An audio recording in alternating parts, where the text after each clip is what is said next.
Together again. Let's give them a good show.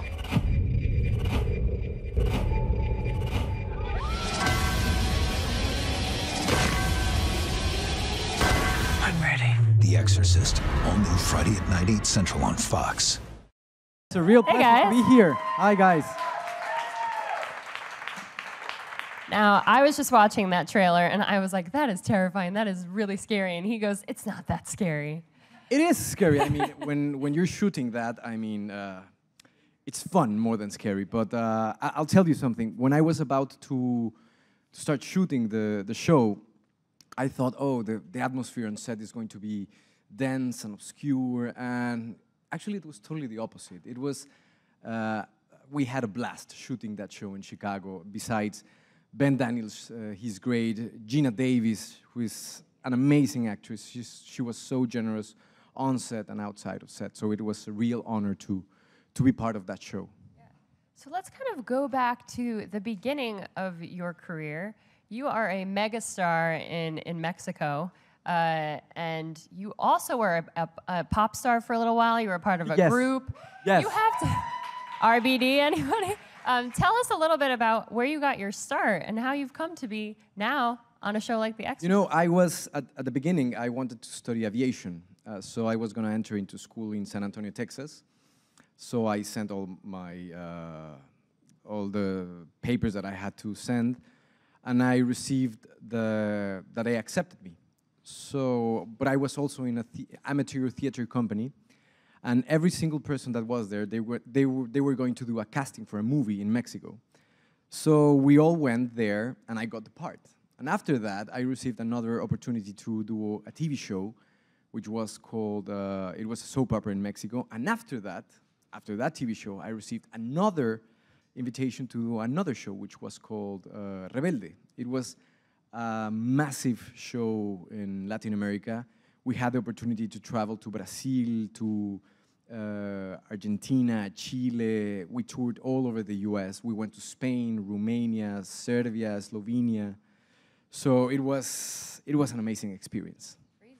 That RBD was the biggest Latin group of all time or something like that? The success that you guys got worldwide? I don't know if it was successful. We had the possibility. Successful. We had the possibility to go to many countries, to many cities, and the only thing that I can say is that we had an amazing 4 years. Yeah. And so, do you still look back on your music career and say, oh, I want to be a singer again, maybe we'll reunite one day? I know, when was that, 2009 that you guys broke up? And actually, it was at the end of 2008. The last show we did was in Madrid, in Spain. But right now, I think it's going to be a little bit complicated, specifically because every single member of the group is concentrated in their career. I think it's going to be a little bit tough, but we had a blast. So tell us how you got into television more so now in the States. I mean, you're in Sense8 as well, which I don't know if you guys watch on Netflix, but another great show. And now The Exorcist. How did you get the role on The Exorcist? What was the audition process like? Actually, it was very peculiar because I was going to a table read on Berlin for Sense8. And I received this call from my manager and my agents. The three of them, the four of them, they were online, and they told me, okay, you have to go from Mexico to Los Angeles, and then from Los Angeles to Berlin to go to the table read. So I went from Mexico to do the reading or the test for this show, and after I finished the test, I went directly to Berlin to do the table read. And when I was in Berlin, I was doing a dance rehearsal with Miguel Ángel, which is one of the actors from Sense8, and I received the call that, okay, you're part of the show, you're part of The Exorcist, so you're not going to go back to Mexico, you're going to go directly to Chicago to shoot the pilot. Wow. So it was very, very intense because I had to concentrate in Berlin to build and to understand Tomas Ortega, because I had like 10 days to start shooting. So it was very intense, but it was an amazing experience. And when we received the news that we were going to be serious, it was amazing. And it was the most amazing 4 months spending time with all the cast and crew from The Exorcist. That's amazing. And how did you get into the headspace of playing a priest? You play Father Tomas on Yes. The Exorcist. How did you prepare? What kind of research did you do for this role? It's interesting that you're saying that, because when I tried to talk to priests and to people from the Catholic Church, they were very hermetic. It was very difficult to talk about these matters with them.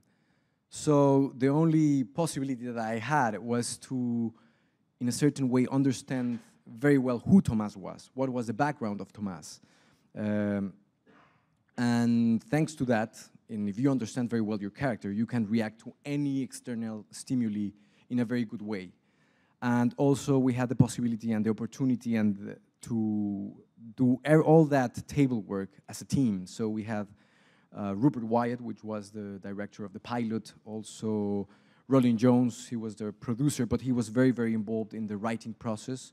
Jeremy Slater, he was also writing and he was producing the show, and he was the creator, the main creator of this show. So we all did that as a team, and that's the result of it. It's crazy. What was your first day like on set when you walked on the set of The Exorcist in Chicago? Was there this creepy vibe? Were you nervous, anxious? I would be terrified to be in a show that's about exorcism. First scene that I did was inside. I don't know if you guys saw the pilot. There's like a huge speech that Tomas is giving to his congregation. So it was packed. It was not packed, but there was a lot of people, and it was this huge speech that I had to give, and I was very nervous because it was like, okay, you're really a priest. You have to deliver this peaceful message to all your congregations. So I really had to nail it, and all the eyes were looking at me like, okay, so you're Tomas Ortega. You're the main guy in this show. Show us what you got. So I was a little bit nervous. Yeah. And then, of course, you're working with Alan Ruck, who is a beloved actor from Spin City and Ferris Bueller's Day Off, and Gina Davis. What was it like to work with them on the show? And did Amazing. you take anything away from them? And Amazing. Their generosity. They are so generous actors and generous people. And for example, Gina Davis, who doesn't know who Gina Davis is, not just in the States, but every single place in the world. And having the possibility to work with such a talented and generous actress, it was a privilege. And it was exactly the same with Alan. We had so many laughs at the Rand's house set, and it was a blast. It was amazing.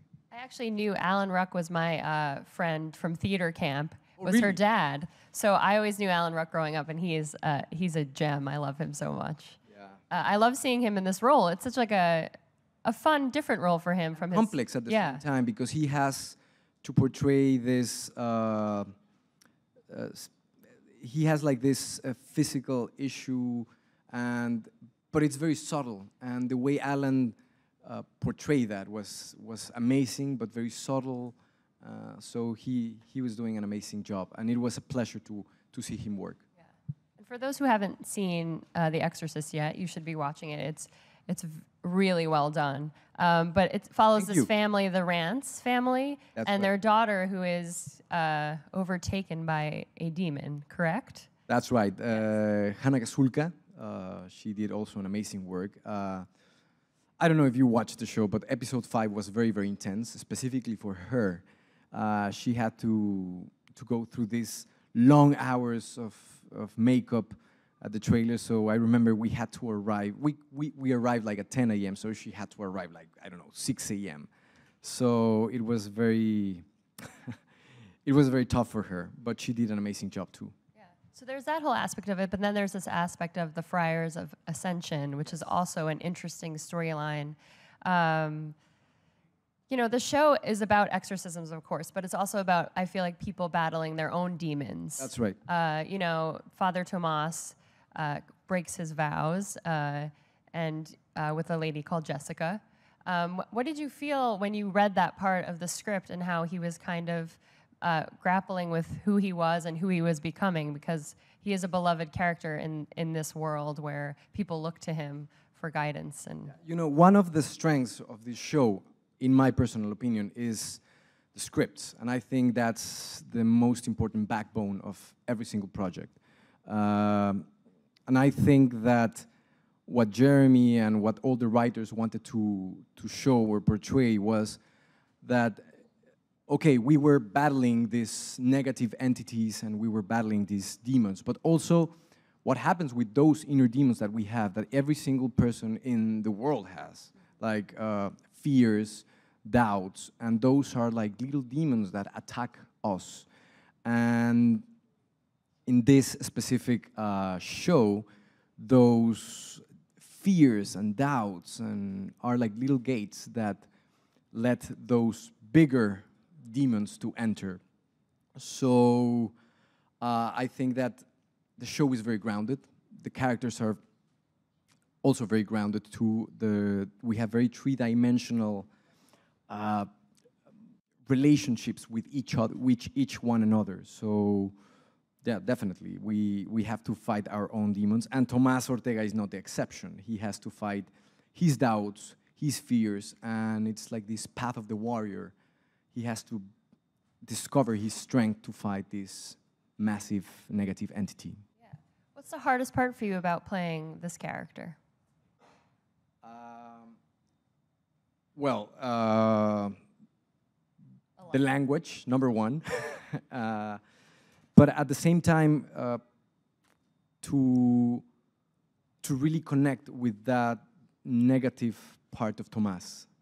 If you see Tomas as a person or as a character from the outside, you can see like a generous, kind priest. But in the inside, that's the most important part, it's not that kind, and it's not that colorful or white. There are more layers. So trying to portray that in a very subtle way, that was difficult. But I had an amazing camarada, which was Ben Daniels. He's the best actor. He's very committed. He's very talented. He's so generous. I think all of the cast was so generous. So I was very lucky to be part of that show. What was it like? Because those two characters, Father Tomas and Father Marcus, are very different in their moral standings and things like that. What were those scenes like to play together? And were you ever like, oh, I wish my character was more like Father Marcus? Because Father Thomas gets some hate online. Yeah, I know, but Father Marcus, he's so fun because he's a badass, and he's so aggressive, and he has no fear and confronting face to this demon. But it was very interesting to see that contrast between Father Marcus and between Father Tomas. And they both come from very different backgrounds, from very different places, and it was very fun to see them together interact, even though they were so different. So the last episode that aired, the demon left Casey's body and went into Gina Davis's character, Angela's yes. body. Yes. Which people were like, yay, the demon's gone. Oh no, not so fast. No. And then you guys took a freaking long break, and we've been waiting to see what happened. Well, So first of all, it was the first break we had was because of the World Series. Yeah. And afterwards, it was because of elections, I think. And yeah, fortunately, we're back. And I don't want to talk too much because I don't want to generate a spoiler. And I am an expert on generating spoilers. And I definitely don't want to do that. but we have 2 episodes left before the finale. You said you don't want to give spoilers, but can you kind of set up what we could see in the next 2 episodes without giving away? It's going to be very... it's going to be massive. There's going to be a lot of movement, a lot of... many things are going to happen internally for every single character, and there's going to be like very huge internal battles for each and every single character, and we're going to be able to see that. So I don't know how Jeremy did that, the writer, but he did an amazing job writing episode 10 and episode 9 too. So it's going to be amazing. What kind of response have you seen, online with social media and everything? He has a lot of followers, let me tell you, on Twitter. I was like, whoa. No, it's not that, not that much. Have you seen your fans really react to the show in a positive way, and has it been cool for you to see that? Yeah, definitely. At the very beginning, when people knew that this show was going to be aired, there was a lot of expectation because of this film, which was the holy grail of horror. And there was a lot of expectation of what this show was going to deliver. But for our surprise, the reviews were great, the critics were great, the fans all over the world, because fortunately also this show is right now airing in Latin America, in Europe, in Canada, in the US, obviously. And the response has been great.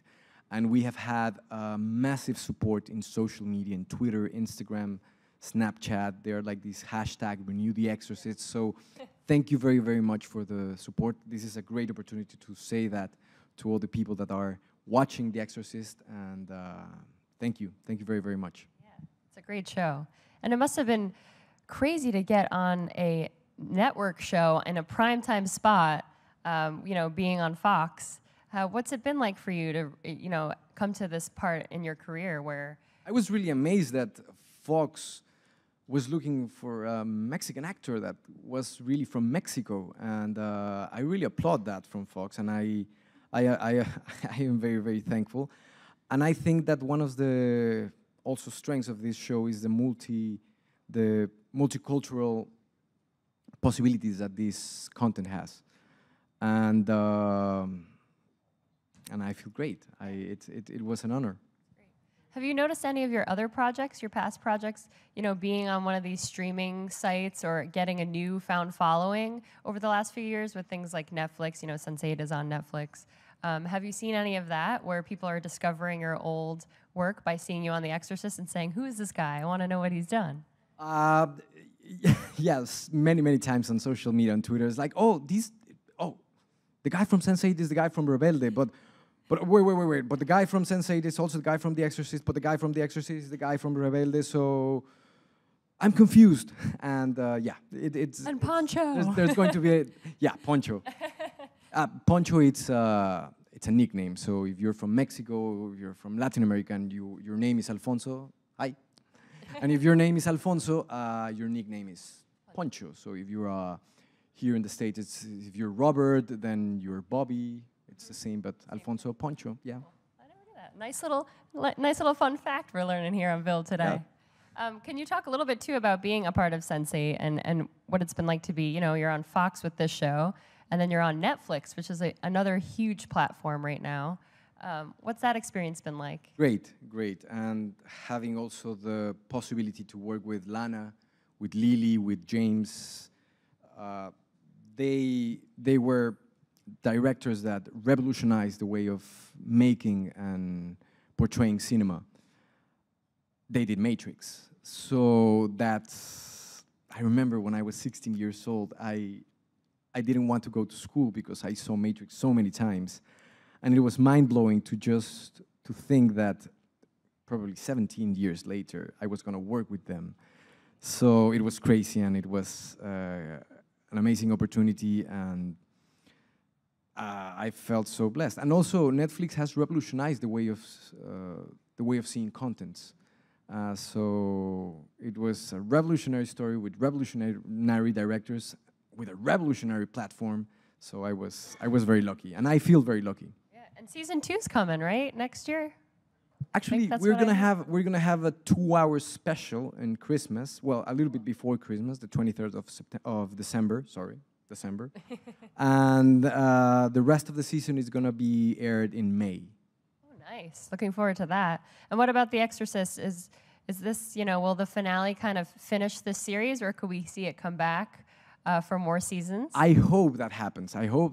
We have to wait. And the only thing that I can say right now, it's the season finale is going to be in 2 parts. The first part is going to be aired this Friday, and the second part is going to be next Friday. So it's going to be massive. It's going to be great. Yeah, just in time for the holidays. A nice little horror chill, you know? Yes. No sort of festiveness around this. Do you ever walk on set before I go to the audience and see, you know, Casey or Gina in their makeup and freak out a little bit? It has to be a little scary. It was scary, the amount of hours they had to be on makeup. That was really something that, it was so amazing. Like, they had to stay there for maybe 5 or 6 hours, and they were so patient. I mean, I'm not that patient sometimes, because I like to walk, and I cannot stand still. Yeah. Look, I don't know what I want. So I really admired that patience that that both had. Yeah. Well, patience is good, because I heard you're a new daddy, so get ready for lots of patience in your future. Oh, yes, yes. And I'll tell you something. Sleep has been a little bit tough, but it's the best roller coaster I've ever been in my life. It's the best thing that has ever. That's the best project for me and for my wife. That was the best project. That is the best project. Congratulations, Thank Ben, you. on the baby.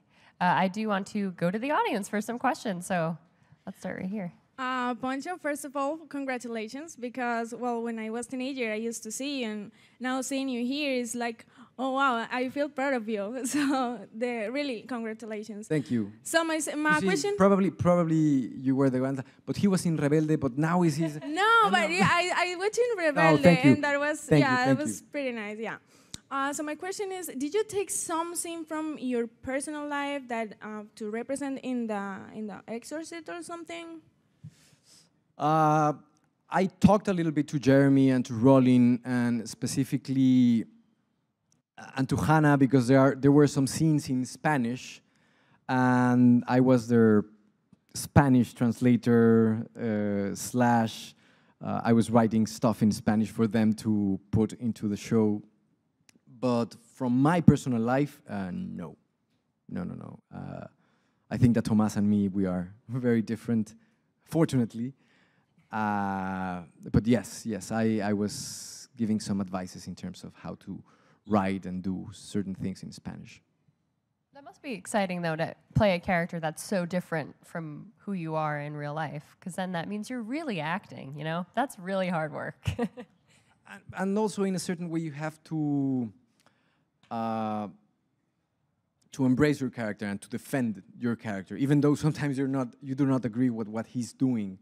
You have to defend your character and to understand and try to understand him, no matter what he's doing on set, on the story. Yeah, that's true. Who's next? Right here. Hi, Poncho. Hi. I'm from Mexico too. Hey, nice. So, what was your biggest challenge to move your career? No, move, just like the one in Latin America to US. Like, what was the biggest challenge? I think that the most important thing for me is to find interesting stories, interesting characters. It doesn't matter which language or which country you're working. I think the most important is to be fully committed to your job, and your job sometimes demands not to be so many, as much as you want to be home, but sometimes you have to sacrifice time with your family, time with your friends, but on the other hand, you have part of your family that comes with you, and it's part of that project. And I think that's been tough sometimes. Thank you. We're going to take our final question from an online viewer. Sure. So Marin says, even years later, people are discovering Rebelde and watching it on Netflix. There was talk of a behind-the-scenes documentary. Does this documentary exist, and will it ever be released? Probably all the Rebelde fans are going to understand what I'm going to say. There was this possibility, and I remember I talked to Pedro. Pedro is one of the producers it's a producer of this show.